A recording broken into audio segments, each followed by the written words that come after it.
you all. I think we only had even a bit of attrition. This has been quite an exciting day, and I think all around really appreciative for not only the attendees to be here, but also the companies who came together and took the time out and presented and made the time here during Climate Week. So that leads us to our C-suite fireside chat, and I was now calling it maybe a bonfire since we had quite a few folks. But just kicking us off, I did find the bio as a quick introduction. So first we have George Oliver. He is the chairman and CEO of Johnson Controls. George led the integration of Johnson Controls and Tyco following our September 2016 merger. He's been chairman and CEO of Johnson Controls since 2017 and previously served as the CEO of Tyco since 2012. So thank you, George, for making this work. Next up, we have Christophe Beck. Christophe, thank you for joining. He is the chairman and CEO of Ecolab. So really happy to have him join us because we've been talking a lot about energy and carbon, and I think we all know that water goes hand in hand. So appreciate you being here. Christophe joined Ecolab in 2007 and was appointed CEO in 2021. In his first year as CEO alone, Ecolab helped customers avoid 3.6 million tons of greenhouse gas emissions and preserve 215 billion gallons of water, equal to the annual drinking water needs of more than 700 people. So thank you for being here and thank you for the good work. Next up, we have Melanie Nagakawa, Chief Sustainability Officer from Microsoft. Melanie leads in the company-wide environmental sustainability work, accelerating the momentum for Microsoft's carbon negative initiative by 2030 and removing historical carbon emissions by 2050. She was previously Deputy Assistant Secretary for Energy Transformation at the U.S. Department of State and was Secretary of State. So, and thank you, Melanie, for hosting us all here at this beautiful facility. And last but not least, as we've met her before, Katie McGinty, Chief Sustainability External Relations Officer for Johnson Controls. Katie You're trying to forget. I know. Not her again. I cannot forget. Katie champions technology development, sustainability, and creative policies to tackle climate change, encourage smart buildings and energy efficiency, drive impactful net zero carbon strategies, and bring forward initiatives and partnerships that are needed to solve tough environmental problems. She was the first woman to serve as chair of the White House Council on Environmental Quality and as deputy assistant to President Clinton. So welcome, Katie. All right, so thank you guys so much for being here. And I feel like this is, it's kind of a nice end. What? It's all about me. It's a nice end to the day, though, of hearing more, I would say, the leadership and inspirational part of what you do in leading organizations full of tens of thousands of people. So my first question will be to Christophe and George. So within sustainability, as you look across Climate Week, the topic of decarbonization is broad and no shortage of opinion on how to solve the crisis. Both of you are steering large organizations towards a more sustainable future, both internal and externally. So first to you, Christophe, what value does sustainability bring to your organization and business model, and what have been your learning over the last few years? So I'll take the next 25 minutes to share my views. I think it's working, no? Is it working? Yeah. Yeah, looks like it. Is it managed by Johnson Controls as well? Yeah. Okay, hopefully. So for us, sustainability is what we do. What we've done so for 101 years. Right now, we celebrated our first century a year ago.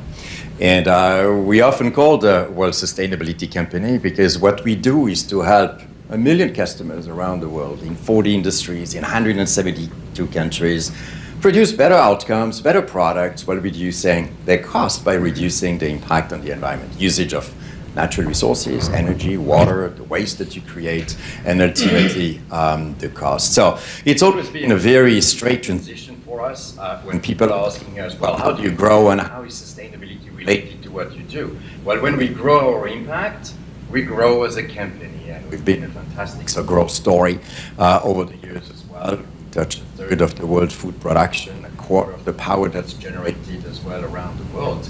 And our name tells it all ultimately, because too often when we say Ecolab, some people think it's about ecology. Well, it was economics laboratory in 1923, because the idea was a business idea, an economic idea, not an ecological idea, but it's the same today. And I think it's one of the core points that we should be discussing as well after what happened this week here in New York. So 15 billion of sales last year, but the most important is that we helped our customers save 7 billion at the same time, while reducing the impact, as you mentioned before, which we're proud of. And for us, relating sustainability and customer performance is everything. That's how we sell, that's how we get paid, and that's how we inspire our people ultimately to drive. That's great, thank you. George, how about you? Same. I would start, can you hear me? Mm-hmm. I would start the same as Christophe, is sustainability is what we do. And we had a vision when we put the companies together back in 2016. If you go back, let's start from the beginning. We're 140 years old. And the first product we had was the thermostat. So controlling comfort, heat, and then over the years continuing to improve the efficiency of HVAC, and the overall building has been our business. And so it's what we do. Mm-hmm. When we did the merger with Tyco and Johnson Controls back in 2016, we had a vision where that buildings previously had been systems, separate and apart in the building. And they were always engineered to optimize as a product. And what we did with the merger was to believe that all of those products could be connected in the built environment, and then build a digital platform that we could consume all of the data in the building, and that by doing so, you could then use that data to optimize the building. And that's what we set out to do back in 2016. And now by doing so, we can, in the built environment, we've demonstrated that we can reduce energy 30, 40, 50% with a lot of innovation, not only at the product level. Our business model is not only technology at the product, HVAC, building controls, fire and security, but it's also with our OpenBlue digital platform, where we take all of that data and then have one data set to optimize the building. And so that's the journey we've been on. The panels today have been fantastic, because I think listening to many of our partners and customers here today, it's clear that we're making a lot of progress, because I think historically buildings have been less strategic for our customers. And now because of buildings being 40% of the global carbon footprint, you don't solve for net zero to get to net zero without addressing your buildings. And so it's a big task at hand, but I think we've demonstrated we have the technology today, not only at the product level, we have the digital capabilities. We now are using data, and we're demonstrating there's significant value to be delivered.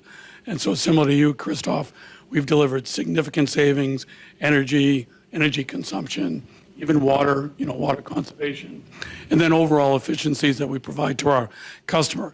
And then the adder is that infrastructure that we use to deliver those savings is the same digital platform that we can use to help our customers optimize for how they actually use the building.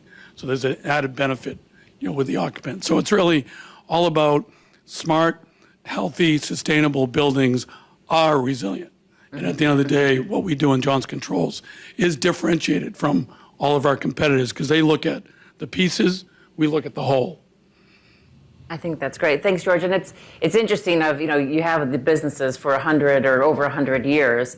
You have sustainability as this mega trend, and I see it all kind of coming together of it's part of the future of business. Regardless of the opinion, it is part of the future of business. So with that, you always think about leadership. Either you lead or you'll be led, right? And as industry leaders in each of your industries, you want to be leaders. So what are the key challenges and opportunities to continue to be the leader? And in each of your industries or each of your organizations, how do you keep everyone focused on that future? George, I'll go you first. The oldest, 140 years. 2-century-old companies on the same planet. That never happens in the US. I think I'm older than you also. That's not what I meant. Young and hard. We're only 50, so. And we have a lot of Johnson Controls colleagues here, but we've been through a transformation. And the transformation has been outside in, because we felt that we could transform the industry, but our leadership would have to be outside in, working with customers, working with partners, working with technology providers, that we felt we could create an ecosystem that could ultimately achieve that vision that I set out earlier. So it was outside in, and then it was bottoms up. because I think from a leadership standpoint, outside in, because before the buildings industry was very fragmented, and if you look at all of the value chain in buildings, you've got architects, you've got developers, you've got general contractors, you've got solutions or service providers, you've got other service providers. So it's a broken chain. And historically, to get to the value, you need to connect the chain. And so what we've been doing is trying to do that with governments, with customers, and really getting the understanding of what can be done and how the problem of getting to, or decarbonizing, getting to net zero, how you can actually solve for buildings. And it's been fascinating for us as we've engaged because there hasn't been a lot of awareness around what is actually available today. So technology that we have today, we have digital capabilities, and a key part of our value proposition is how we actually engineer the solutions, deploy the solutions, and then be able to provide life cycle value with those solutions. And that's all about our people. So the bottoms up has been now taking our vision with the strategy that we've deployed and making sure that we've got the talent bottoms up to then be able to effectively deliver what we're doing from a technology standpoint. So what I like to tell people is we go from kind of more of a product contracting, break fix business to a real technology business. And a lot of our development has been how do you take the technical depth that we have and really mature it with digital technologies and enable them to fundamentally change the game and how we actually deliver for our customers. So on the outside in we've been part of the Sustainable Markets Initiative with King Charles, and we've been leading the Buildings Task Force, which has got all of those CEOs from all of those segments of the industry working together and really defining what is a net zero building and how do you actually achieve it. We've been working with governments across the globe because we believe that regulations have a big role, as we begin to get the understanding of what can be done and then driving the regulations that actually drive getting it done at the local levels. And then more from a bottoms up, it's been really around our talent. That we have 100,000 colleagues across the globe, and we're working to make sure that as we really transform the industry, that we've got the capabilities and talents that are positioned to be able to actually lead and deliver on that transformation. So those are when we think about how do you lead and transform, for us it's been a real transformation. And ultimately I think that value proposition now, we haven't converted all of our customers. I like the discussion that from the last panel with Amazon relative to this idea that all of those elements that you're trying to deliver on, it's this continuous improvement. And this idea that you can continue to iterate technology deployment, models, and how you actually continue to beat down each one of the contributors to the overall carbon. So that's exactly what we're doing. And we're working hand in hand with our customers, leading from the front, and then ultimately building, bottoms up so that we're positioned for success long term.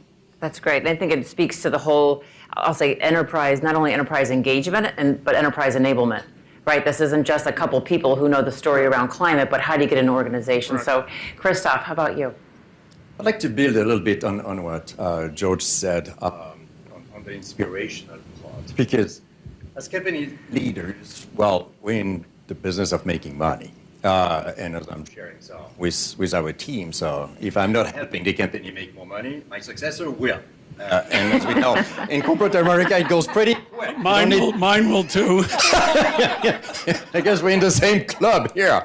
And the key question is, okay, it's about performance, it's about growth, it's about earnings per share, it's about where you're going, your opportunities. Is it what's driving your team? Whether you have 50,000 like we have or 100,000, well, it's hard to drive people with those numbers. They can't connect to earnings per share. But at the end of the day, it's where we need to get to because, well, that's what's feeding as well our future. So for us, it's really been to find a way over the years to connect performance with impact. And listening to our teams as well around the world, being in a plant, serving a customer in the northern part of India or wherever you might be, how do I connect to the purpose of the company?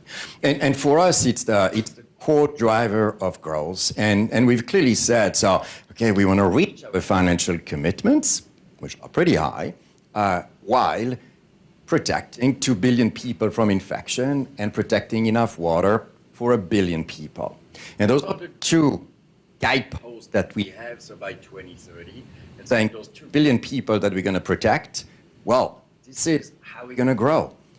The water that we're going to protect for the drinking needs of 1 billion people, that's how we're going to grow as well. And we've shared with our teams as well how we're getting there, how we behave, how we lead. And we said we're going to be as well net positive. So by 2030, water and carbon, and 100% renewable powered. We're 80% already today, 100% in North America, 100% in Europe, and we're still working our way around the world, and 100% committed to safety and to equity. And that's really bringing it all together, that everyone around the world knows, well, if I contribute to the purpose of the company, I'm going to contribute to the performance of the customer, I'm going to contribute to the performance of the company as well at the same time. And we measure that. So for everyone around the company, at every location around the world, everybody knows for that customer, how much did I help? And for that country, how much did I help? And we were with a steel company in India, for instance, a few weeks ago, and we knew that we helped them save enough water for the drinking needs of Mumbai. Wow. And I can put it in perspective. And for them, well, that's one way to grow and to know what's next, which goes way beyond the earnings per share or the top line growth. That matters to me and investors, much less to our front line. I think, well, first of all, let's give them a round of applause on the Drinking Water Mumbai. But also this is where the drivers for people are all different, right? But sustainability allows you to connect some of that purpose driver with the financial driver. Great. Okay, so we're going to hop on down to our Chief Sustainability Officers. So buildings account for 40% of all greenhouse gas emissions, as we've talked about earlier and over the last few years. We're just pounding that drumbeat. But with the majority of emissions coming from buildings in operation for Scope 1 and 2 within those building operations. But let's pivot to Scope 3, one of our favorite topics. I'll go first to you, Melanie. So Scope 3 has the most significant of any organization's emissions, or where the most significant of any organization's emissions reside. Where are you focused on reductions of Scope 3, and how do you see it all evolving over the next few years? Great. Well, thank you so much, and great to see everybody. Sound good? Yeah? All right, perfect. I'll also just be very loud. So for Scope 3, just to put into context, for Microsoft, our Scope 3 emissions from this past fiscal year were 96% of our total reported emissions. So it really is the bulk of our emissions. Where that goes is sort of how we go on our journey to be a carbon negative, water positive, and a zero waste business, all by 2030. And the first step in understanding what the challenge is to find what the drivers of that challenge are. So for us, our Scope 3 emissions primarily come from chips that we put into our data centers and our devices. The built environment, when we physically build data centers, it's the building materials that go into building a data center, think steel and cement and the concrete. And the third area is the fuels that we use to transport for logistics and flying around.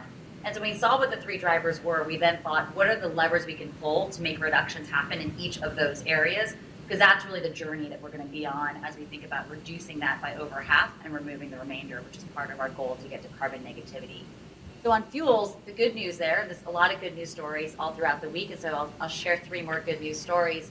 We're making progress. Sustainable aviation fuel is becoming more commercially viable. People are flying on it, and we're piloting new financial schemes such as book and claim, like what we did with Alaska Airlines and 12, which is an innovative sustainable aviation company, to be able to pay for the attributes for that fuel. Alaska flies it on their planes, and everybody benefits. It's a win-win-win. And we're seeing more buyers clubs for sustainable aviation fuel, and that market is growing. In the case of the chips, we're working really closely with our supply chain to help move them to advanced grids, to 100% renewables. We're working with those chip manufacturers to find new ways to decarbonize their manufacturing in the grids in the countries they operate in. It's by no means easy, but at least we know what the challenge is and where we need to address it. And then when it comes to the built environment, this is where it gets really exciting, and it picks up on the conversation today. It's around chips, it's around steel, it's around concrete. And we're now at a place where innovation is finally at a scale where we can start to invest into those technology companies, invest in those startups, and start to begin to look at procurement off of it. So through our Climate Innovation Fund, which is a $1 billion venture fund we announced back in 2020, where we saw There are lots of things we're going to need in 2030 to hit our goals, but the innovation wasn't quite at scale. Let's use this $1 billion to invest in those solutions. We invested in a company called H2 Green Steel, recently renamed Stellegra, which produces a steel that is 95% lower carbon than conventional steel. We're investing in that to hopefully scale that to commercial production, and then looking at ways you can procure, or our supply chain can procure that steel off of it. Same thing when it comes to cement. This week we're announcing an MOU with Sublime Systems. It's a low carbon cement company to look at a way to do a book and claim type structure. We will look at how to get the environmental attributes off of a cement like that, with the goal that more and more buildings are built with a lower carbon cement. And there's ways you can buy down that green premium to really bring the built environment and the embodied carbon in our buildings, in the data center growth, down so that we can actually continue to grow more sustainably, and others can as well. That's great. The buying down the green premium, that speaks to the third panel we had where we were talking about how do we overcome this cost to implement in technology. So moving on to you, Katie, what are your thoughts on Scope 3, where we focus, and how do you see it evolving? Well, let me pick up on a couple of the themes here. So the power of purpose and the power of partnership. George, when you were speaking, I loved when you said it's not just top down, but it's bottom up. And so when we look at some of our footprint in Scope 3, we're able to move forward in partnerships like with Microsoft. So to pick up on what Melanie just was talking about, so when the challenge came in terms of grid capacity in order to enable data center growth, it was Microsoft who came to us and said, look, we've been investing a lot to improve the materials around the chips themselves. And with that materials innovation, when we used to tell you, hey guys, our chips are going to faint and melt down unless you can give us 42-degree water, now they've come and said, hey, 72-degree water might be fine. So that's the power of partnership, giving us that insight, but the power of purpose of everybody in the organization. So that was a message right to our engineers, and that set them on fire to say, we can totally reimagine the cooling system, which is our Scope 3 and 40% of the energy that Melanie then has to deal with. When they got to work on that with the technology innovation around the chips, we were able to get rid of totally the oil-bearing compressor. When you get rid of that, you're able to use magnetic bearing. That magnetic bearing not only enables us to cut the energy, as I mentioned before, by 78%, but the neighbors become happier because mag bearing is quiet. And it is much smaller, so we cut the embodied carbon in our HVAC systems for Microsoft's data centers by 44%. So I think when you reach out in partnership and you know that everybody, bottom up as well as top down, has something to give, you can totally reinvent the story. And Christophe, just to add on to your point about the purpose of your customers. So another project we're involved with is with a major healthcare company. Now, the healthcare company found itself in a little bit of a pickle because it was realizing that it is doing a wonderful service for the world in terms of health and well-being, but that the employees inside its own building may not have had the benefit of the same healthy conditions. And so what did it take? It took my friend Vijay, who was here earlier, to build our OpenBlue platform where we're processing 1 million data points a minute, popping that up to the Azure cloud, but enabling us then to totally optimize that company's operations so that absolutely highest quality indoor air conditions. And so for the purpose of that company to be able to say, we don't just sell it, but we live it, and have their employees totally aligned and energized, power of purpose for sure. Great, thanks, Katie. Okay, so I think that we would be remiss to not talk about data centers and AI just for a second. And I'm going to go to you first, Melanie, because we started to hear a bit about on chips from you. Not Christophe. We're in it together. Doing great things. Exactly. So I think, we hear a lot I'll say in the news, more around the growth of data centers, the energy usage, the water usage, and what does it mean? At the same time, it's enabling AI and critical infrastructure that will help us to accelerate climate action. So I just wanted to get your view on, how do you see this kind of near term versus really long term, what we're trying to unlock?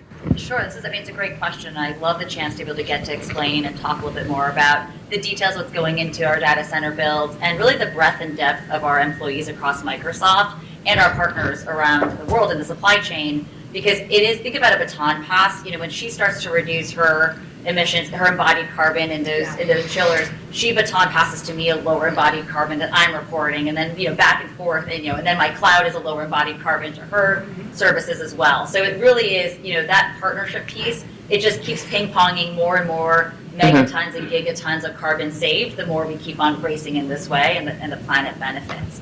And so, really, to this question about AI and energy use within data centers, it starts with physically how we think about the growth of data centers. We think about first, what is that load growth going to look like? We really are at this inflection point in time, in history.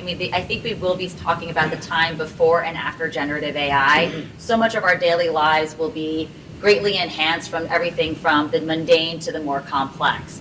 And so when we think about that, it's an incredible responsibility for a company like Microsoft that is building out these new technologies and building out the capability to do so. And so the way we think about it is, how do we build, operate, and apply AI in a sustainable way? And that starts at the infrastructure level. So on the build side, it starts with the models themselves. How are we thinking about optimizing the models of AI and generative AI to be as energy efficient as possible, as model efficient? You'll see that we keep on coming out with both large language models and small language models. The 5 models, the most recent one. It's massively more compute efficient and energy efficient at the same time, and it's a faster trained model as well. And so what's great about this is that we think about with our IT department, our engineers, our designers, our coders, our developers, how are they bringing in principles of green software and how they're thinking about coding and optimizing these models. So that's first on the build side, is making sure that the compute process and the modeling is done with sustainability principles attached to it. The other piece is also the infrastructure inside. So I mentioned, you've got low carbon steel, low carbon cement, but the physical build, we're doing more. We're also piloting a 50% lower embodied carbon steel in the hot air cooled aisle section of our data centers. So think when you charge a phone or a computer, it can get quite warm. Now picture that at a massive scale with a data center and servers. So we use steel to cordon off that section of a data center so that area can be more efficiently cooled with Katie's work and your work. But that steel now is being built with we're piloting a 50% lower carbon steel inside that building. So that's on the build side and the intentionality there to make sure the building is done more energy efficient. The second side is the operations. So we're growing, we're building out more, and these models do require more energy. And so there we want to make sure we're scaling our procurement of carbon-free energy just as quickly as we're scaling the growth of our business. We now have 34 gigawatts of carbon-free power procured by Microsoft to date. And that's part of a broader remit across many tech companies that are helping to really scale the clean energy marketplace through power purchase agreements. We're putting it on the map, and we're actually getting net new power. Most recently, last Friday, you might have seen some news that Constellation Power is announced that bringing back 3 Mile Island and Unit 2, the reactor that had been operating safely for about 17 years. And Microsoft is entering a power purchase agreement there to help bring back that facility, which is going to bring 800 megawatts of carbon-free power onto the grid, into the wholesale market of PJM, which is a already constrained grid. So where you're seeing AI load growth grow, you're seeing big bets and big investments from companies like Microsoft into adding net new power, and in this case, 3,400 jobs to ensure that we're continuing to grow and operate with more power in the Pennsylvania market and the PJM market. So that's on the operations side. And then we think about application, which sometimes we don't often talk about, but it's so exciting.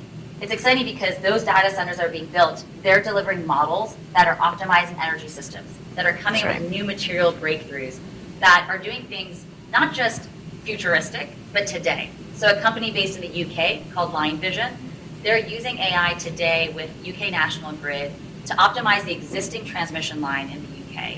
Through their program, they found that it can bring 600 megawatts of more offshore wind onto that transmission line. That's roughly 60% more renewables moving on the existing transmission line today. And that's using these models.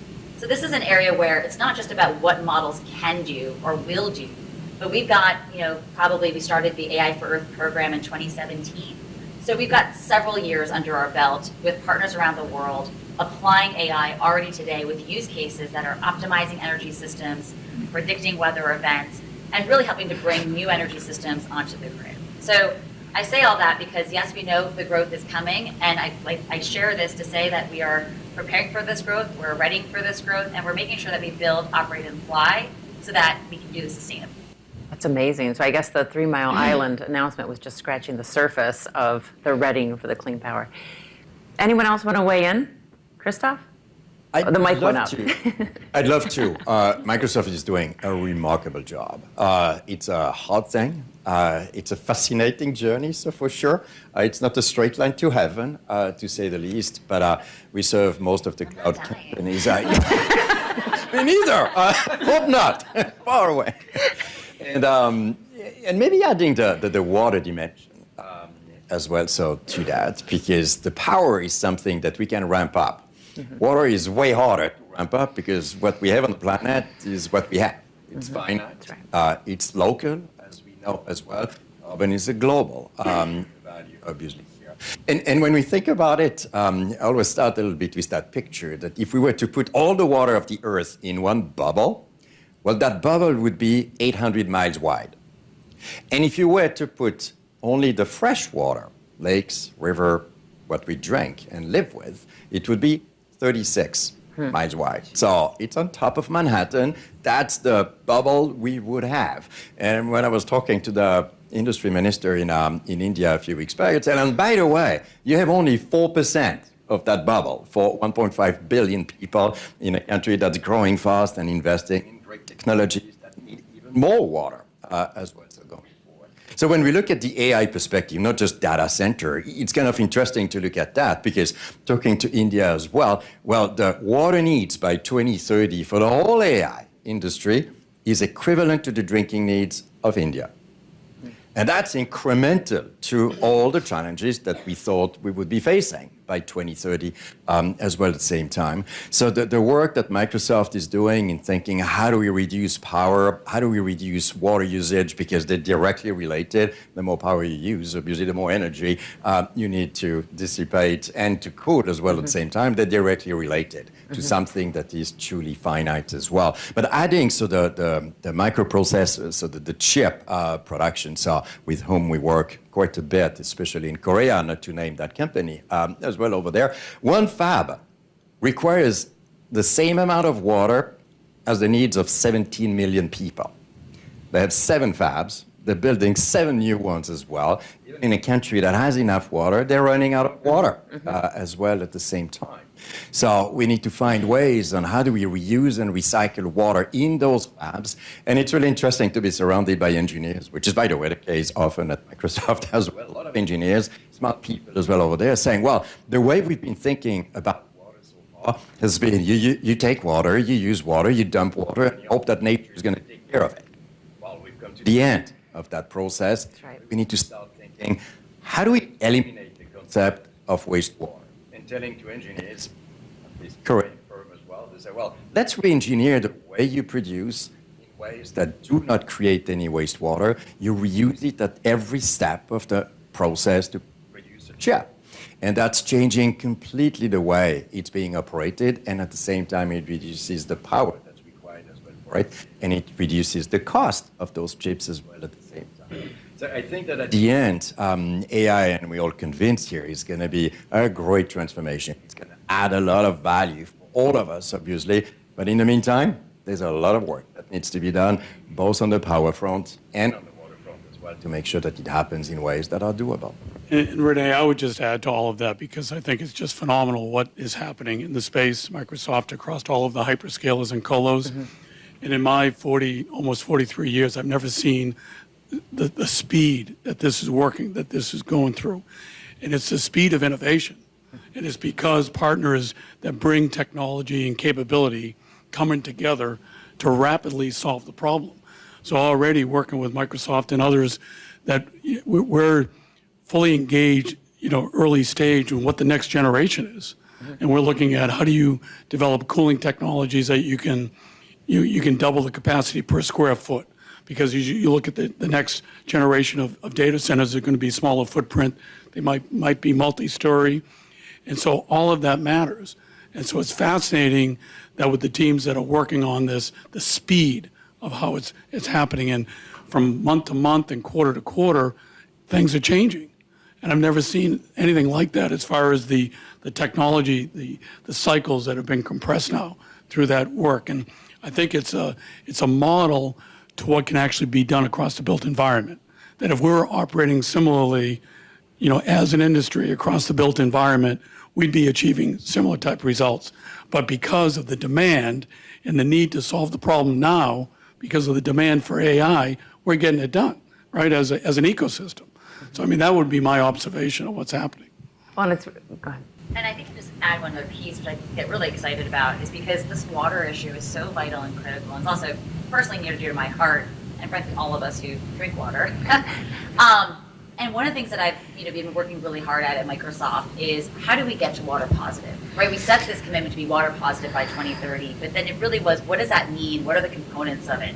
So we've broken it down to, obviously, first and foremost, reduce our water consumption as much as possible, whether it's through the chips, different cooling technologies, closed loop systems, but really focused on that reduction and a reduction in water use intensity. The second part that's a bit more innovative and unique, and I want to underscore, is what we're doing on replenishment. So we want to replenish more than we consume. It's exactly what Christophe pointed out, which is it's not just about reducing the water use. It's also you have to think about the replenishment side. So with that, we charge an internal water fee within our company, and that provides the sort of the fees and the ability for us to then go invest in these replenishment projects. We've done about 90 access and replenishment projects. We've reached over 1.5 million people with water access. But replenishment has been really interesting because it touches on what George points out. The combination of technology and innovation coming together on this topic. Because one example is we hear about the water consumption that's needed and the water that's used. What we also don't hear about that often is how much water is lost to leaks in cities. So I was with someone from New York recently. 15% of water is lost on average here in New York City. Globally, it's around 30%, much higher in developing countries, is lost every day to leaks. And so one of the companies we've invested in is a company that can detect using AI sensors, leaks in the underwater systems and in water municipalities, and can start to address those leaks faster, more efficiently. So as we think about the water needs and the challenges, if we can use technology to go find those leaks and fix them faster and actually stop those leakage problems, we actually now have a better play for do replenishment and start to address the challenge of both supply and demand with this technology coming together. So it's a really exciting space as we think about how we be responsible stewards of water, especially with the growth in mind. I'd say to underscore on that as well, just the double bottom line possibilities when you bring technology to this water challenge. So we're just, can't give you the details in terms of who, but we just cemented a partnership today with a community in Florida. And in this particular community is all about AI-driven advanced metering systems. And to that community, that needs every single dollar to invest in its infrastructure, to lift up its capabilities, to invest in education. It's going to deliver $206 million of utility bill savings. So millions and millions and millions of gallons of water saved, but the power of AI, the additional visibility that brings, and then delivering a lifeline to the community in terms of its basic services and infrastructure that now can take off and make that community the destination community where you want to live. Wonderful. And I think, this does not all bring together the very first question of, business transformation, industry leadership, underpinned by sustainability for all these other reasons, not just for sustainability's sake. So we do need to wrap up. So we'll start with Katie and come back down. So what is, being here at Climate Week, I think this year is unique from other years. So what is your observation, call to action, kind of thought to leave the group with? Sure. So I think this is the inflection point of just studying the problem, worrying about the problem, to being so energized by this problem that you see it as the opportunity that it is to supercharge the power of your organization and to give you an unbeatable competitive edge when you say sustainability is going to supercharge our innovation, It's going to super support our bottom line, and it's going to help me to attract and retain the best people anywhere, including especially everybody in this room. For me, I'd say it's really highlighting both Climate Week and these events is the power of data, understanding what's happening within your systems so you can manage it better, you can measure it better. But what we see a hyper-focus on right now is the power of corporate procurement, and that is fundamentally rests in understanding your data, where it's coming from, because those insights you get off of that, what I'm hearing throughout this week is you're taking those insights from just the chatter in the hallways to actually taking those insights and saying, well, what will I procure, what will I stop procuring, and what will I procure more of? But it really starts with understanding where all that information is coming from. Three things. There's a lot running in my mind after those last 3 days. But the first one is what I shared before, where we need to shift the narrative on sustainability to see it as a benefit to improve performance of companies versus this cost premium. That doesn't work. And the thing that we've learned the last few years is consumers are not ready to pay more for sustainable products, and investors are not ready to earn less for sustainable companies. It's the ugly truth that we should have known for a very long time and that we are clearly facing right now. But the good news is that it's feasible to get that done, and all of us to grow faster and to create even more value. And you have a great example on that stage, obviously, of doing that. The second is, Katie, what you said, this power of partnership. Because when we hear around in New York, it's pretty clear that the solutions exist to the major problems that we have. Whether we connect the dots or not, that's a much bigger question. And we have a hard time to sit together, to learn from each other, to work together. And I think this example here between Johnson Control, Microsoft, and us working together, that's how we solve those big challenges. And I think that's a bit of a hope. For the future. And the last thing is, with all the data that we have, all collectively, we've launched a few months ago in our own organization this best-in-class concept, because we are connecting 1 million customer locations around the world. Well, I had a customer one day asking me, do you know which one was my best restaurant out of the 40,000 I have out there with the best guest satisfaction? No, the one that is the best cost effective and the ones with the least environmental footprint. Well, those were the right 3 questions that we know how to answer and that we should spread collectively as well to our customers in order for them to get to that best-in-class performance. Great. And I would probably repeat some of the other comments, but I would say that, in our situations, sustainability is our business with what we do. And it is about how do you create value with more sustainable products and solutions, and I think that's core. And we've all demonstrated that. Like, for instance, within our company, even recruiting people now, it's all about our mission around sustainability, and that's the attractiveness for the company. I think it is all about data. Because I think I've only been here the day, but just in all of the sessions I participated in today, where in the past it would be more of a high level setting targets, ideas, and the like, to now very actionable items because of the data, because we've got clarity to what is possible, and then with partnerships can go to work and really drive technology and innovation to solve the problem and do it in a much more efficient fashion, which is what we've heard here today. And then I think at the end of the day, it is going to be about these ecosystems with the full chain. As Melanie talked about, the full value chain, it's going to be with everyone playing a role in helping to drive that innovation and ultimately getting to what we believe, what we've defined as being possible. Fantastic. Well, thank you. Round of applause. That was amazing, guys. Thank you.